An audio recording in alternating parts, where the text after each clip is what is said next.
we met at Virgin America training to be flight attendants. 6 months in. 6 months in. Red dress. Red dress. Yeah. 6 months in. We met in training. I meant 6 months into Virgin America being Oh around. yeah, Like we were OGs. We were the original 100 flight attendants. Yep. Like Virgin America. the senior mamas with Virgin America. Yep. And the reason we're doing this podcast and the reason it's called Virgins to Vixens is a real estate story. Is we were virgins, and now we're real estate vixens. Yeah. Right? Yes. So I have always loved Grace. The minute we were in training together, it has been a love story. And, and I'm just so excited to be here and share our story because really it's just a story of life and love and real estate and friendship and growth and spiritual growth and all manifesting. Yes. And flipping. And now, Grace, just like for 1 second, talk about just right now in your life, how many flips you've done and how many houses you own, and just like if you had to do like an elevator pitch for Grace, go. Okay. So I think I've done close to 100 flips, fix and flips, and some wholesale deals that were like maybe partial flips where I just did a little something and then sold them on. But I started about 10 years ago.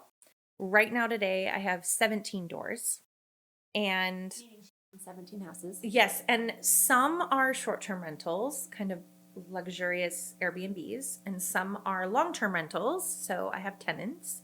And I own one fix and flip currently because I couldn't help myself. Scott likes to joke, Scott's my husband, that you can't save every house, but I try. Right. My specialty is I love historic houses. I think they have tons of charm and character, and that has been my niche for the past 10 years, is the cute and beautiful. Yep, I remember that. So we have a thing every year where we do Tiger Lily, and it's 5 of our closest girlfriends that go anywhere around, so far it's just been California, but we want to maybe expand. No, we did a year here. Oh, yeah, you're right. We did We sure during did. COVID. We went to So Phoenix. Tiger Lily is a women's festival, and it is completely run, and it was the brainchild of Christina. And Sarah Gale, our other girlfriend. Yes. And it is kind of our reset. Yeah. It is our meeting of the minds. Yeah. We aren't really on our phones. I'm constantly naked. You're constantly naked. We are always drinking. We're always in a hot tub. Yes. And we are constantly brainstorming. Yes. About inspiring each other. What comes next in our lives. Yes. 100%. And when we were there this last year, I remember, and I'll never forget it, because I was like, okay, everybody stop. Name the first 2 things that come to your mind. And the first thing you said was beautiful. Like, Beauty. I love beauty. Like, I love to be surrounded by beauty. Yeah. And it just stuck with me because it's so true, because it's what we do. Like, I'm a designer. I'm an interior designer in the Palm Springs area. And recently I have become a real estate agent, but I say I am new real estate agent, but I am not new to real estate. It has been in my lifeblood for years and years. And so anyway, Grace has been a mentor of mine since I have known her for 15 years. And so just a quick little backstory, because this is super fun. When we met as Virgin America flight attendants, of course, that was 15 years ago. So we were 15 years younger, and we were both single, newly divorced single ladies. Yes. Wild and crazy. That's exactly what it means. That is exactly what it means. And living our best lives. Living our best lives. We had layovers in New York, Boston. Yeah. I mean, you can LA. name it. Every bar, every situation. It was glam. In-flight boyfriends. We were super poor. Yep. But Broke we as a lived glamorous lifestyles. Yeah. Quick little, I'll do a whole other podcast on this, but at the time, I actually lived out of my Forerunner. I had my storage unit that I had made into my closet.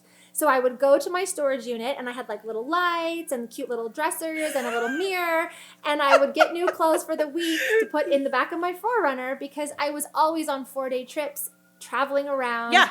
You're never home. Never home. So I was like, why am I spending money on rent when I'm never home? I don't know if you remember this, but I rented a room from a cop in San Francisco. Yes. And me and 2 other flight attendants shared that 1 bedroom because we were never there. Right. And he was so excited. He told all his cop friends, he's like, I had 3 hot flight attendants living. But he was like, when we convinced him, because the rent was outrageous in San Francisco. Yeah. And it's still is. It's astronomical now. But back then, it was $950 for this 1 bedroom. So we split Nowadays, it 3 people ways. are like, I'll take it. Right?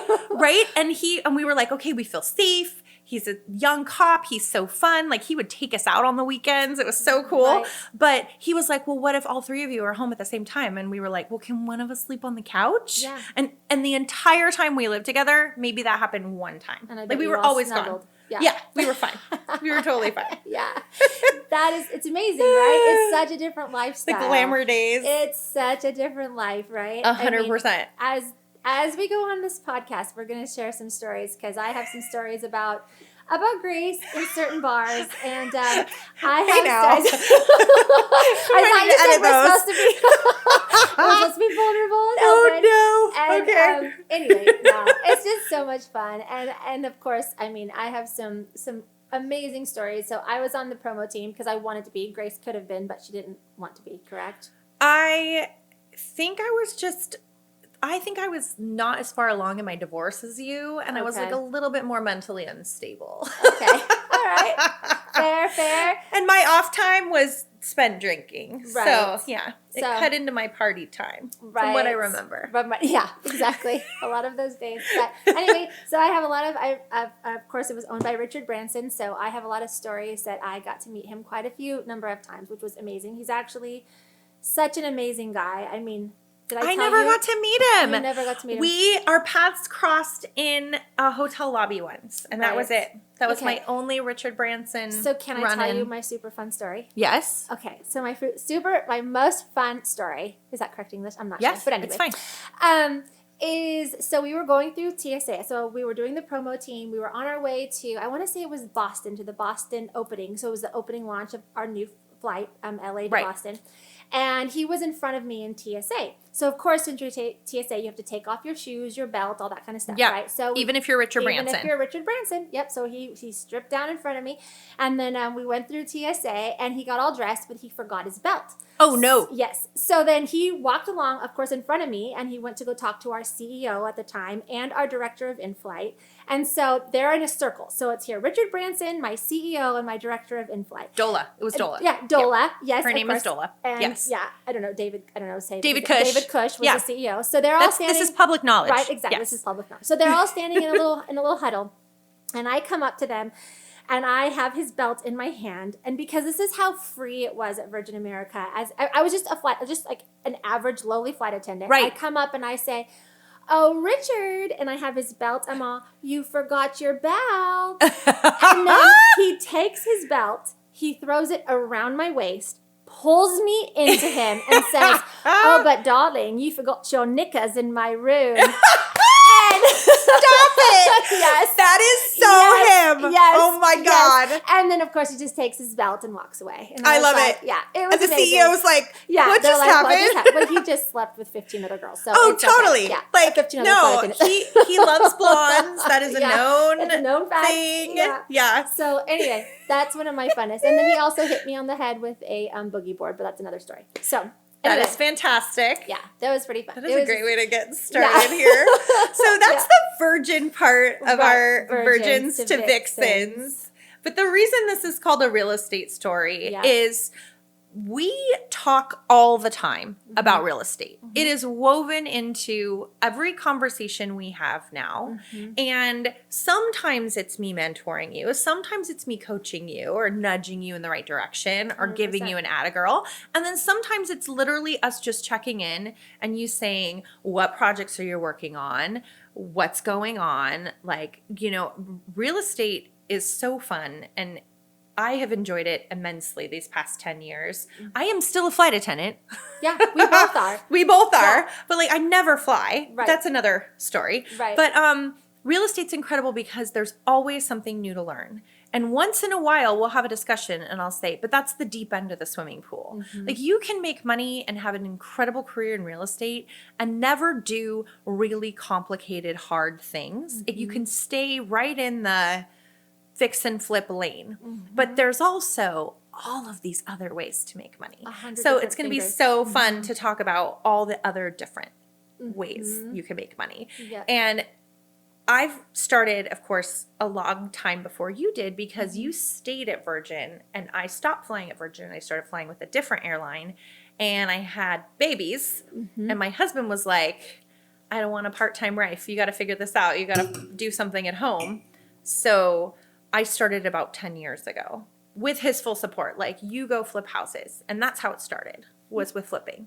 Oh, but my perspective. Okay. Yeah. So just my perspective of how you got started, which I tell everybody about how amazing you are, is being broke as a joke flight attendant. Yes. She tells me, I'm going to buy this house in Phoenix. Oh, yeah. For $50,000. Should we talk about the first house? Okay, so this is what started it. This is the start of your But story. no, but it's before that too. Because Okay. remember, I got divorced. Okay, yeah. So I used to live in Europe. Yep. My ex-husband is British. And when we lived in Europe, we lived in Holland. And I started flipping row houses built in the 1700s, like the really skinny ones, in my 20s. When he was a diplomat. He had no the income. idea. Yeah. 15 yeah. years So later, I was you flipped a home in Holland? Yes, several. And I managed a team of 14 Polish builders who did not speak English. They only spoke Dutch. And so I learned like builder Dutch. I learned like construction Dutch. Like the staircase is a trapje. Like I don't know practical Dutch. I know like construction Dutch. I know Polish construction Dutch. Got it. Whoa. But so I did this in Holland. And then I left my had ex-husband no because he was idea. this miserable human being. And he was like, you're not going to survive without me or my money. Mm-hmm. And I moved back to California. I had just finished graduate school. I was flipping houses in Holland and I had just gone to graduate school. Mm-hmm. And I moved back to California and I was applying for jobs in San Francisco, like tech jobs, things that were more like in line with my master's degree. And I saw a bus stop across the street that had a Virgin America launched. It was brand new airline. Yeah. Now hiring, and I went on their website and applied. And like the rest is history there. way. But when I left my ex-husband, I was like, if I can do this in Holland, I can do this anywhere. But then I put that aside. I put that dream aside because Virgin was so fun and going through divorce is so traumatic. And when I came out of it and I was married to my husband and we were living here in Phoenix, he was like, you should flip. And I was like, I haven't flipped in 10 years and I've never flipped in America. But how I got started in Phoenix with my first property, I had not met my husband yet. It was 2011. You want the whole story? I don't want. Okay. So the whole story is when you're a flight attendant, you can fly on any airline in the US. They all have agreements with each other. And you can kind of use flights like your own personal bus service. Mm-hmm. Right? Mm-hmm. You know this. Well, my mom lived in Arizona, and I used to fly to Phoenix to meet her for lunch. And one time, I flew to Phoenix, and I met her for lunch, and she's smart. She's sneaky. She knows how much I love historic houses. And she took me downtown Phoenix. This is in late 2010, to these neighborhoods, and showed me houses that were $29,000. $30,000. Little, cute, little craftsman with high ceilings built in 1920. And my mom was like, how much is your studio apartment in San Francisco? And I was like, it's $1,500 a month. And she was like, you could buy this house in Phoenix for $30,000. Because by this time you had left the cops one bedroom. Yeah. And I had my own studio apartment.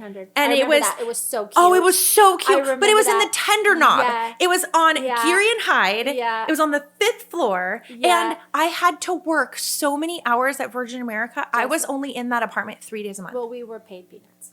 So, yeah. Yes, exactly. So, like, 90% of my income went to that apartment Peanuts, that I was get it? never in. Peanuts. Okay, sorry. You're so funny. Okay, yeah. No, so my mom showed me Phoenix, and I was like, oh my gosh, this is darling. So I got a lender, and there were all these special programs because of the financial crash in 2008. Mm-hmm. There were tons of vacant houses, and nobody was buying them. It was like the bottom of the market, right? Mm-hmm. And I qualified to buy a house in downtown Phoenix. I bought it for $50,000. Mm-hmm. It was just a 2-bedroom, 1-bath, 1,200 square foot house built in 1912 on a huge lot. And I felt like a grown-up.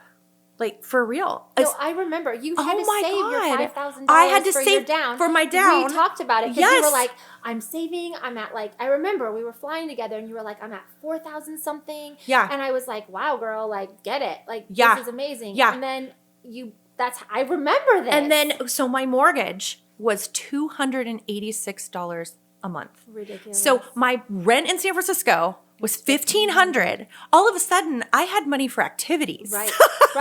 No, you know what you did? No, do you know what you did, Grace? Do you remember? I remember the story about there was an ironing board somewhere that you took out and you put in a spice rack or something. Yeah. So it was one of those ironing boards that is in those historic houses in the kitchens that folds down. Yeah. And I took the ironing board out and made all these little wood shelves because it was right next to the stove and made it my spice rack. It's still there to this day. We talked about this in 10 years. Oh, isn't that ridiculous that I remember that? How fun. Like, how fun. Because it was such an inspiration. It was always, even back then, like my story was so very different because I had just gotten remarried and I had just gotten pregnant or something. No, wait. No, it was not yet. I was 2011. You were in a relationship. You got married in 2011. I got married. You did too, though. 12. So it was a year later. But I met my husband right when I bought this house. But I had always wanted to flip. This is the thing. And I had no idea you flipped in Holland, Grace. Yeah. That's freaking ridiculous. I'm going to show you the houses. They're beautiful. How did you get into that in Holland, though? Okay, it was so tricky because, first of all, having a mortgage in Holland, you're only allowed one. Right. So we schemed. Because we were only allowed one mortgage. So he was in on it. My ex-husband, because he wanted to keep me busy. I was bored. Okay. I am not fun when I'm bored. I am cranky. Right. No. Right. But that was such an incredible experience because I learned really early on that anything construction related is not terrifying. Like anything can be fixed. One of the houses we did, we had to chisel out plaster from the walls, and behind it was horsehair because that's how they insulated the walls in the 1700s. Just wads of horsehair. My God. Like, I mean, you learn really cool shit when you're doing houses like that. Oh my God. I know. But honestly, what gave me the confidence to do that was my aunt and uncle. I don't know if I've ever talked to you about my aunt and uncle. They live in Southern California. They live in Temecula. And when I was 18 and I was at UCSD, I would drive up and see them on the weekends. And they were fixin' flipping and buying houses in Temecula and Hemet for like $50,000 a pop. And at one point, they owned an entire cul-de-sac. They owned every single house. And they had them all rented, so they knew every single family in this one cul-de-sac. And they would run the numbers with me. They'd be like, "We bought this house for $50,000. The rent is $1,200 a month, but we have 12 of them, so do the math." Right. So you were inspired by your aunt and uncle. Yes. I had no idea. Yes. And they were side? blue collar. My mom's side. This is my mom's older sister and her husband. And he owned an electrician business. He was a residential electrician, but he cashed in. He had been saving in his 401k forever, and he cashed it in, and he just bought a ton of real estate. And they owned everything outright. They had no mortgages. And then so when the money ran out, but they didn't keep buying. They didn't leverage some to buy more. They didn't move the cups. It's a cups game. It's a cups game. We talk about that. It's a cups game. Later. Yeah. You know that like janky game you see in downtown locations where there's 3 plastic solo cups and there's like a grape or something under one of them and they move them around, and if you find the right one, you get the money. That's real estate. Right. If you want to grow. Yeah. Literally, my dad used to say robbing Peter to pay Paul. It's not that bad but it kind of is. I You have to literally be okay just with used leverage. that expression the other day. Did you really? Yeah, I swear to God. Someone just said, well, how do you do it? Like, how do you get this house and then move it to this house? And how do you do what you do? And I was like, well, I literally robbed Peter to pay Paul in a matter of speaking. Yes. Like, because it's one loan for this loan to switch to, it's just. You know what changed it for me? Understanding fractional banking. Do you know what fractional banking is? If you bring $100K into a bank and you say, hi, bank, I'd like to deposit this $100,000 in my account. The bank goes, great, I'm going to take your $100,000 and I'm going to lend out $100,000 9 times. They're allowed to lend out 9 times. It's infinite banking, right? So they took your $100K and they made it like almost $1 million. And it's like money isn't real. It's just a concept. It's just an idea. And it's energy. And as soon as you realize what they did is they never moved their energy, my aunt and uncle, right? It was stagnant. And the value of the houses grew, but they could have grown their portfolio from 12 rentals to 100 if they had wanted to. Because you can borrow against your performing asset and go buy another one. Right. But they didn't do that. And it's good because they were totally recession proof. But wait, pause right there, because I think this goes back to your first house, because from what I remember from all of our stories and our talks, if you bought the house for $50,000, a year and a half later it was worth double. And you took the $50,000 in equity, and that's when you did your first flip. Right? So you did exactly that. Actually, it was a few years later. Oh, so it was like 2 years later. And it had more than doubled. So that same property today is worth almost $500,000. Right. That you bought for $50,000. That I bought for $50,000, but I have borrowed against it several times. So the first time I borrowed against it, I borrowed enough to, do one flip and also buy another house. We bought that beautiful mid-century modern house in Tempe. And I paid my car off. So it's like I saw it happen magically. Right. That first time I dipped into the well. But the entire time it was rented for, the mortgage was $200 initially. And I had it rented immediately when I left for $1,250, which was amazing. Right.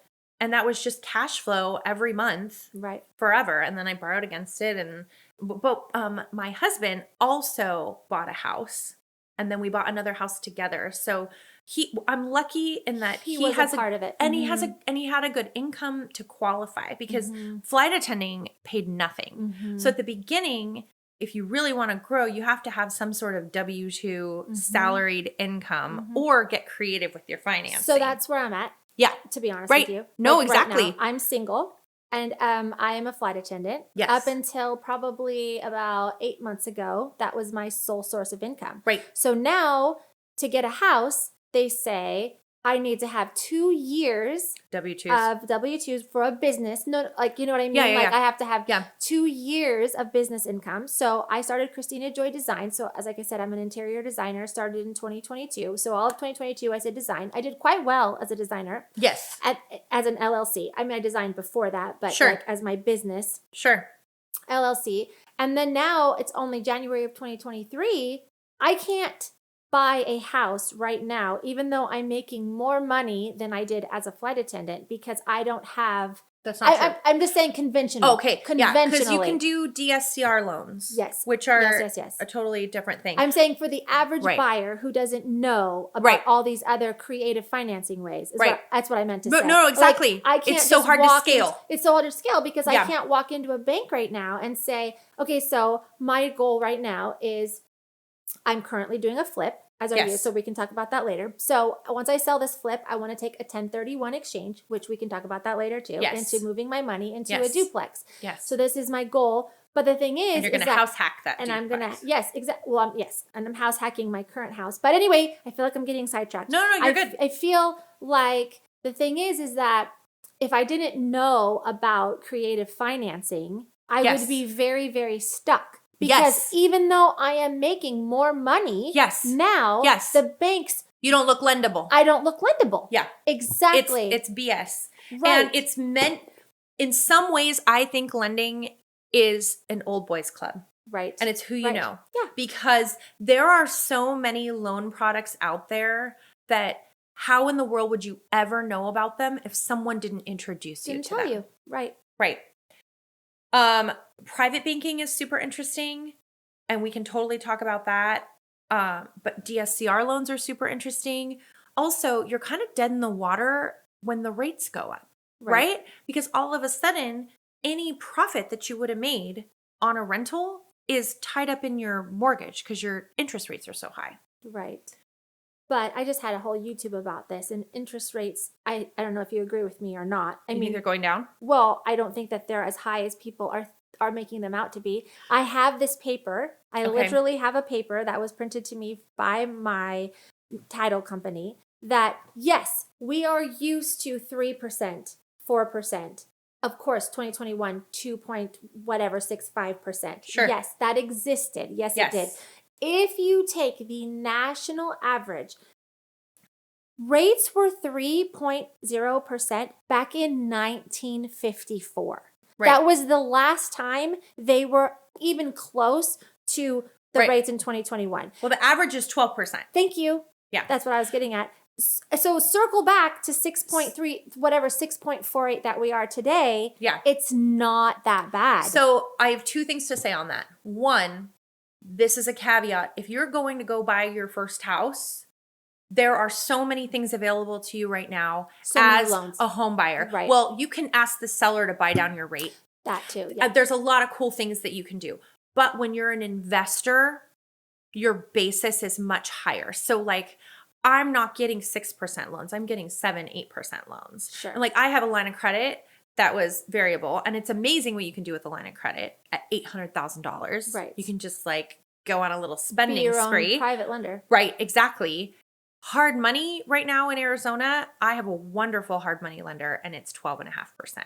I just got my hard money for 9.9% in Palm Springs. That is amazing. Right. My, of course, line of credit is only 8%. So actually it just went down to 7.8. It's variable. So why would you use a private money lender? Just questioning. Oh, for 12%. My hard money? Yeah. Because of the idea of having the ability to buy even more real estate. Okay. So it has to do with leverage. Yeah. Because it was so fast to use them and buy it.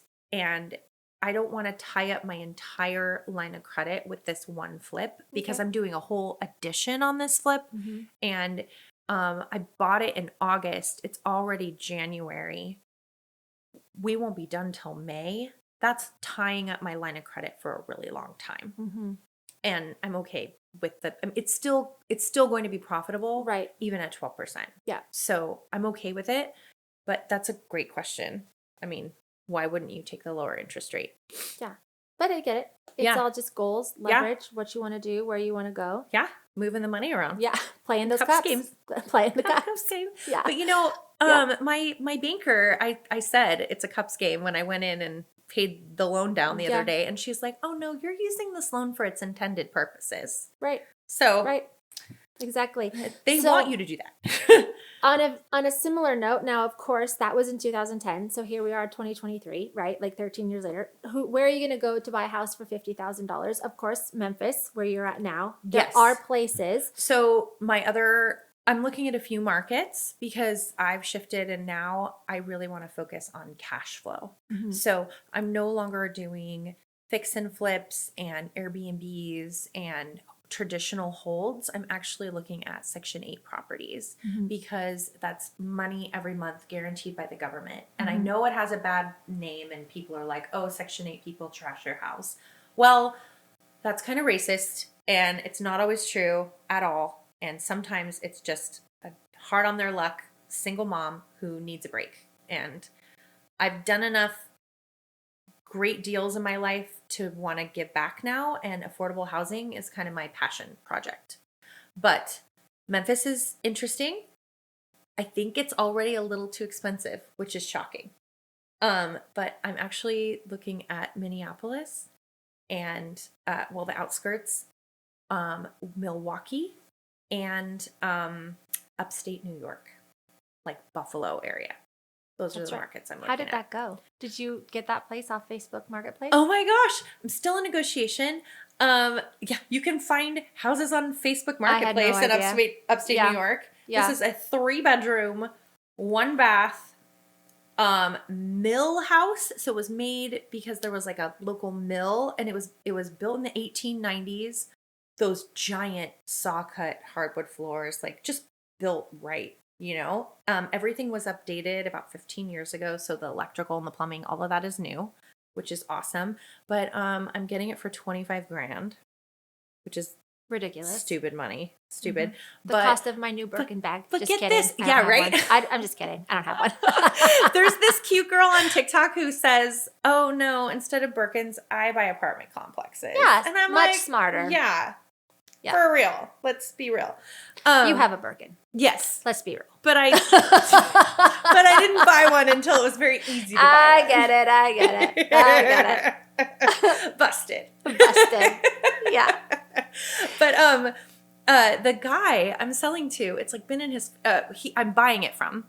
It's been in his family forever, and he wants cash. He literally wants me to just bring him like 25 grand in cash. Okay, you can do it. I know. I'm just gonna fly there. Yeah. But the weather's terrible in New York right now. I do not feel comfortable driving, so I've like held him off for a couple weeks. Okay. But yeah, I'm just gonna, Okay.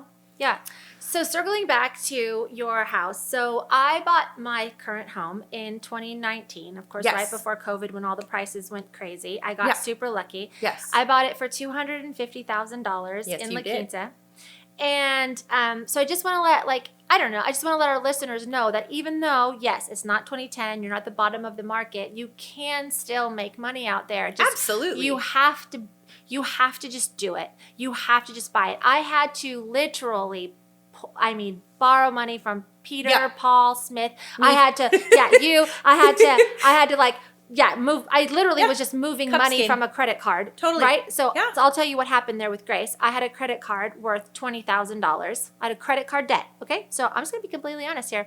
I had credit card debt of $20,000. My loan person said, you have to pay this off to get this house. I called Grace. I said, Grace, I need you to pay off my credit card. Yep. And as soon as I close, I will go back and I will take a cash out advance or charge it on some sort of, because I do on my own business, I just charged it. And I paid her back her $20,000 the day basically after Right. I closed. But we So- had to include that it was a gift. That it was a I gift. was Yep. gifting her Yep. 20 Yep. grand for her to purchase the house. Yep.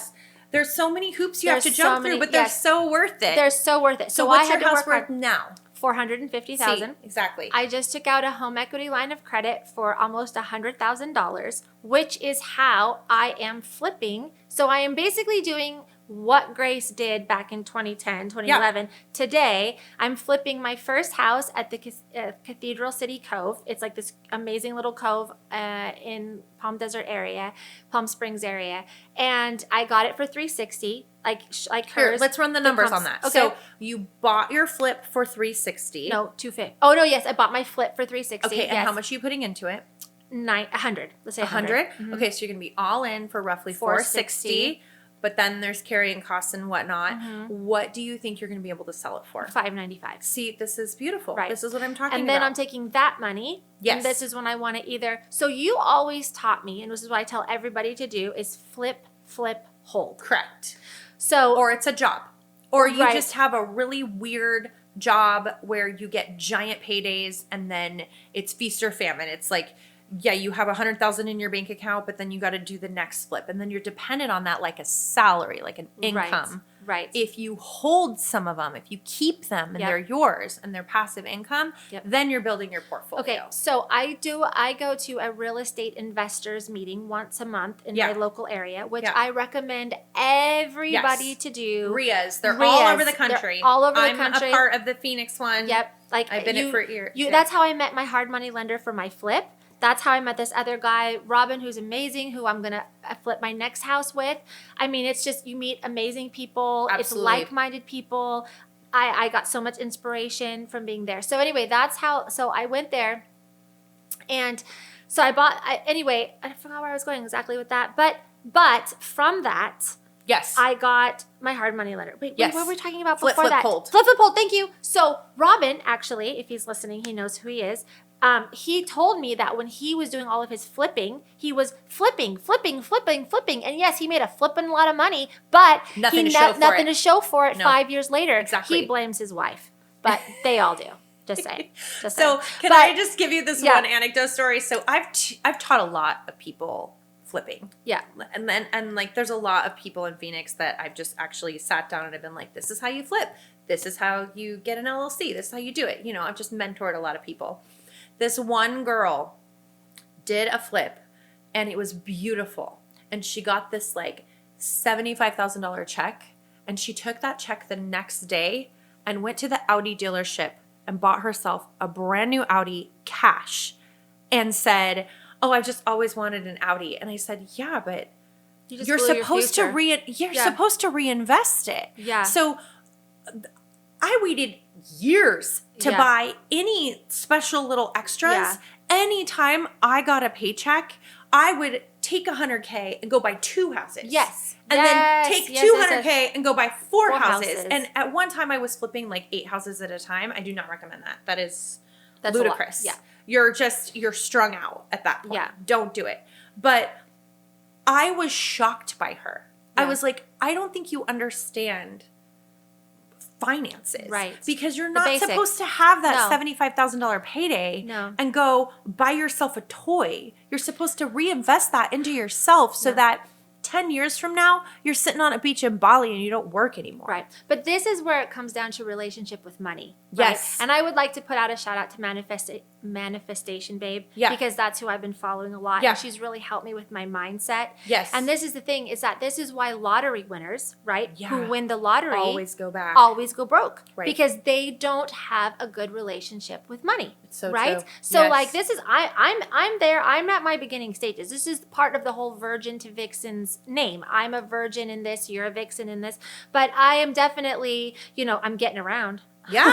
I'm no longer a virgin. I'm getting around. Anyway, take that as you will. But seriously, though, this has so much to do with mindset. Also, and goals. And just really understanding what it is that you want out of real estate. Like, that's honestly. it. Your end game. What's your end game? Like this guy, my friend Robin, who basically now he's ready to flip again. He took a break because obviously he went through his relationship or whatever, and he took a break. And now he's ready to go back all in. And he says he's going to hold every once in a while because he didn't before. Yes. But now he wants to because that's where it is, right? Yes. Flip, hold. So I have a very good friend here, Joel Contreras. He's a big name in Phoenix. He's had his houses in Dwell magazine. He's a big deal. His houses are insanely gorgeous. He has sold every single one of these passion projects he's done the past 10 years, and he regrets it so much. He was like, if I could just hold a couple of my projects that I'm so proud of, that that are so meaningful to me, I should have held some, and he sold them all, and he's really sad about it. Right. Or you're like your friend who went and bought the Audi. Yeah. Right? Like you just have to know what your goals are. What is your exit strategy? Right. People say exit strategy, cash flow. Right. Like can I just go back to 1 second, because we were talking about how even in this market you can still find deals. Yes. I'm going to tell you something that a mentor told me when I was first getting started, and that is, you make your money when you buy. You don't make your money when you sell. You make your money when you buy. You have to be so smart about what you buy. And I don't buy anything that I don't at least have 3 exit strategies for. I'll either sell it, I'll rent it and it'll cash flow from the first day, or I don't know, I'll make it an Airbnb, whatever. But I always have multiple exit strategies, multiple, because I'm seeing this a lot with like Airbnb gurus, especially on TikTok. They buy houses that they have to cash flow. Airbnb. Yes, right, they can't put a regular tenant in there. That is a bad investment. It's bad. If you can't put a regular tenant in there, you're upside down in that property, in my opinion. How do you feel about the 1% rule? I think that is a minimum requirement. 1%? So I'm looking at, in Memphis, has all been 2%. Let's tell listeners, or like, what is the 1% rule? Oh, okay. The 1% rule so is, let's say, the 1% rule is 1% of what you purchase the property for should be what you get in rent. That's a lot. So for example, if you buy $100,000 house, you better be able to get $1,000 a month for it. For a long-term. For a long-term rental. Mm-hmm. Yes. But there are juicy ones all over the country right now that are way more than that. Mm-hmm. Just depends on where you live, right? It does. So I'm in Southern California. Yes. Horrible for that. Oh, I mean, 1% doesn't even work there, does it? No. No. Like, you can't possibly get a 1% rule in Southern California. Actually, it's and kind of hard here, too. And all the laws for the renters, too, in California are pretty intense. Only own vacant land in California. I don't own any rental properties. I think it's a really difficult market. Mm-hmm. This is the thing. Don't let fear stop you. No, and this is what I really want to tell every listener, because you hear that, and as a novice, you could be like, okay, I make my money when I buy, but is now a good time? Right. You know what I mean? Like, you start overthinking. Right. Literally, this is another quote that I actually have on my website. The best time to buy is yesterday. Yeah. The second best time, today. Like, exactly. That's it. So you can't let fear stop you. Absolutely because no matter what, let's say you buy at the top of the market, if you can afford that mortgage, over time you're gonna be fine. Make sure you can hold on. Yeah, exactly. If you can hold on to that mortgage, you are going to make your money back, and you will be fine, and you will get there. And real estate is a long-term game. Absolutely. Like, this is not a get-rich-quick scheme. No, you're not really just going to take your $75K and go buy an Audi and be done. Look, like, you've that's been doing so it weird. for 10 years. Yeah. You know what I mean? Like, yeah. And I would say, I mean, honestly, my journey probably really started in 2018 when I got divorced for the second time. Not the virgin time that we were, but for the second time. And anyway, that's a whole nother story. But so, I mean, I've been doing this for 5 years. Yeah. Right? Yeah. And I am now in my first flip. I have 2 homes. I'm working on my 3rd duplex. So it's not a get rich quick. But take action. Don't let fear stop you. I would say don't let fear stop you. When I was doing a whole bunch of seminars, like fix and flip seminars in Phoenix, my closing thing that I used to always say to the entire audience who was just hanging on my every word, just wanting to understand how to get started with flipping, I would say, just start with one house. That's it. Just one house. You don't have to build an empire and have 17 doors overnight. And listen, my 17 doors was 25. I sold some, like, you sold them and you move them around, and it's the cups game there too.